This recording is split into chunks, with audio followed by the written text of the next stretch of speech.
Hi, everyone. I'm Sam Eckmann of Gold Derby, here with the Oscar-nominated production designer Patrice Vermette from Dune. Congratulations on this nomination, Patrice. I Thank wanted you to very ask, much. about your collaboration with Denis because I know this was a passion project for Denis Villeneuve for a long time. He's wanted to make this movie for many years. So For what 40 was years, I think. yeah, what was the collaboration like then? Was he bringing images to you because he had such a strong idea of what this needed to look like? The relationship. First of all, yeah, when Denis offered me to collaborate with him on Dune, I knew how what I was getting into because obviously there's a lot of expectation coming from the fan of the book, but there's even more expectation coming from Denis because I knew how passionate he was about the book. And since he had read it when he was 13, 14 years old, and he had a very strong, he was identifying a lot with the book. So I knew that, okay, I better that came with its load of stress. But working with Denis is just it's just a how can I say that? It's Denis allows us to dream. He explains what he wants. He has this very, very uh, uh, like a vision, a very straight vision of what he sees.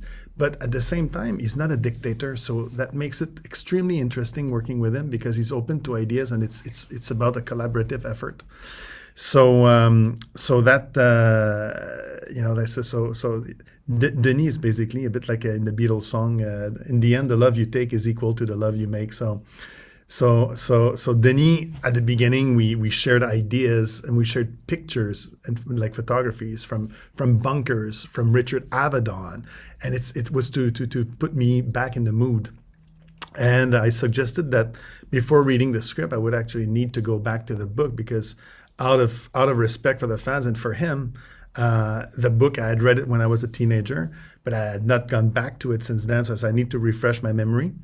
And from the book, I needed to understand and distill the elements that made that the small and the small elements that would dictate or not necessarily dictate but drive my imagination or drive to the how do you say that in English, that would help me create the worlds of the different planets from Arrakis to Caladan to Getty Prime and to Salusa Secundus. So in the words of Frank Herbert, there is no uh, it's not there's a lot of explanation, but it's not super well defined, which I thought was great. So it leads us to our own interpretation. So Mm. that was fun. And a lot of Frank Herbert fans have long sort of called this book unadaptable because it is Mm-hmm. so dense. When you went back to the book, was there anything that surprised you, anything you didn't expect, like in terms of design elements that came to you? I just found it was some great, like, obviously the scale was there. It's super well explained. The scale, they talked about how much the residency on Arrakeen, how it's the biggest palace ever built by humankind. It talks about the wind. It talks about nature. It talks about obviously colonialism. So all these themes, were great to start from. We were a good like a springboard for the imagination, and the fact that obviously the sound. So obviously it's a very, very dense book, but Denis made an amazing work. Denis like co-wrote the script, and he chose the right elements, to give it the right balance. Otherwise, it could have obviously been like a very like heavy book on and explaining. There's a lot to explain, so he chose the right, I think, elements to summarize it for people who actually that would make people who knew the book happy, and also entertain people who had no idea what the book was about. Yeah. Well, we should talk about that giant palace on Arrakis, Mhm. because they're everywhere you look, wherever the camera is, it's all just, every room is these angular, massive slabs of concrete. Where did that sort of aesthetic come to you from? How did you land on that? Well, I landed on that because, first of all, we with Denis, we looked a lot of World War II bunkers at the beginning, and we talked about the elements of Arrakis and the wind that goes at 850 kilometers an hour, how those winds would tear through metal, and um, and when you analyze that, it's all in the book, and when you analyze the fact that okay, there's winds with that force, extreme force, there are sandworms. There is like the heat is unbearable. Again, it says that it's the biggest residency ever built by mankind, by humankind, and it's a colonial entity. I think it dictates. It puts all the ingredients to point into okay, everything. First of all, because of the wind, everything needs to have to be at an angle, because it would be totally illogic to build anything straight on that planet because it would just so you build everything at an angle so the wind sweeps over there's some sort of aerodynamics going with that, and then you build everything very thick walls because you want to keep the little the little coolness you can get on that planet, the little bit of humidity that helps cool the interiors would be provided by very thick walls, just like in a cave. And you would also not have any you would try to have at least amount of direct sunlight, so for the interior, so that's why all these slits, the concept of these slit, and for to see it, to look outside, and also the idea of these light chimneys, these light wells that would redistribute the light inside the residency. Also, in the book, again, because of the colonial entity that took over Arrakis for the exploitation of spice. I don't know many colonial entity who would just try to be not obvious and not seen by the local population. They want to make a statement. So by making a statement, that's why the residency is so big. And obviously, the references, there's bunkers, there's a ziggurat architecture, but there's also a huge influence by brutalist architecture, and that's about a show of power. These big. There's also an inspired of Aztec temple in the architecture. So again, it's to show the local population how like don't mess with us, basically. And yeah, so another detail about the architecture, nobody in their right mind would have made a foundation of a city on Arrakis in the open desert. So that's why it's protected by I designed it inside of a mountain bowl, because it's when you start a city, you want to search the natural protection. So that's why it was made like that.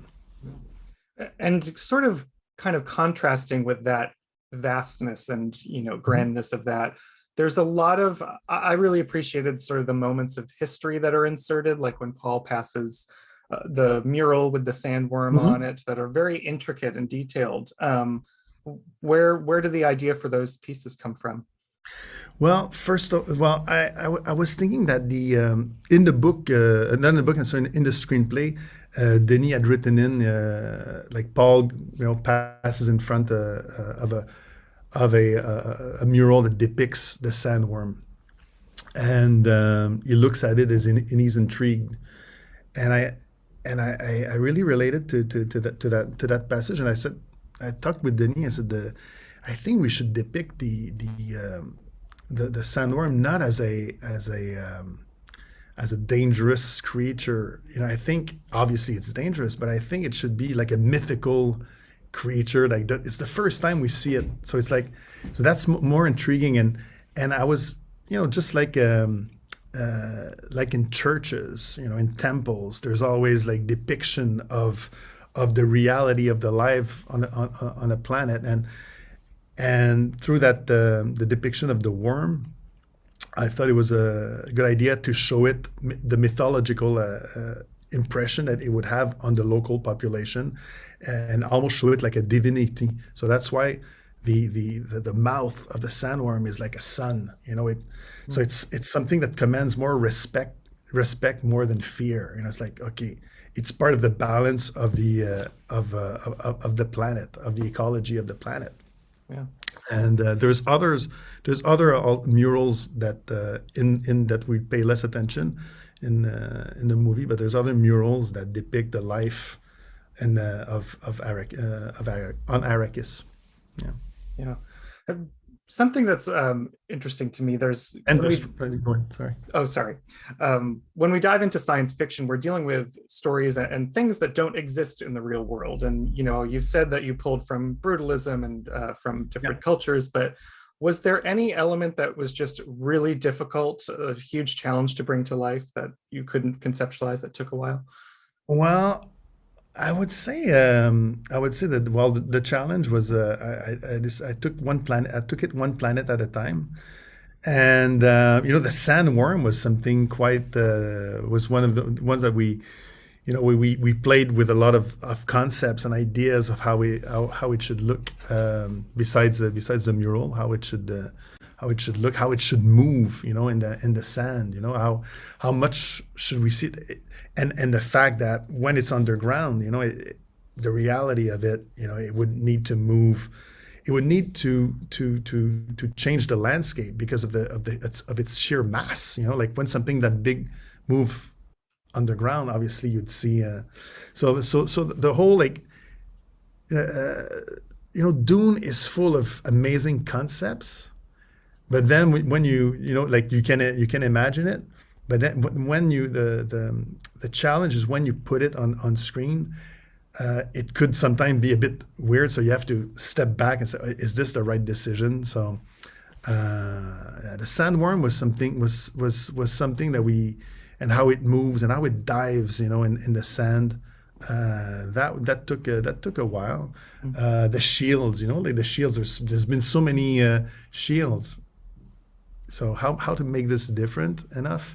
The ornithopters came actually pretty fast. It was like something that obviously in the world of Dune, these are as important in the imagination in the Dune world as the sandworm. So it was important for us to get them right, and to get them right.